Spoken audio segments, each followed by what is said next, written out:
నమస్కారం అండి. ధనుర్మాసం తిరుపావై పాసురాలు పాసురం 3 భావార్థం.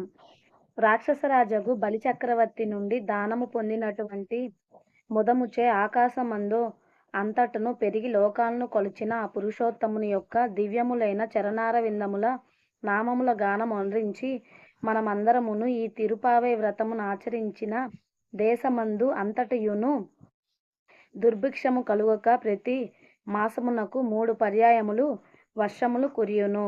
పంట చేలన్నీను త్రివిక్రముని వలె వృద్ధి నొంది సస్యముల యొక్క మధ్యభాగములందు చేపలు తుల్లిపడుచు ఉండ సుందరములైన కలువల యందలి తేనెలు ఆరగించిన తుమ్మెదలు మత్తుగా నిద్రించుచుండ తమ యొక్క సమృద్ధులను ప్రదర్శనం చేసుకొనుచున్నవిగా నగును.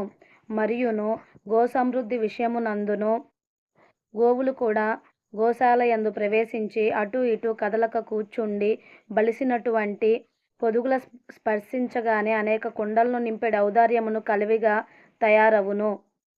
ఎంత అనుభవించినను తరిగిపోనటువంటి ఐశ్వర్యమును లభించును. కాబట్టి మనమందర మీ వ్రతం ఆచరించెదము.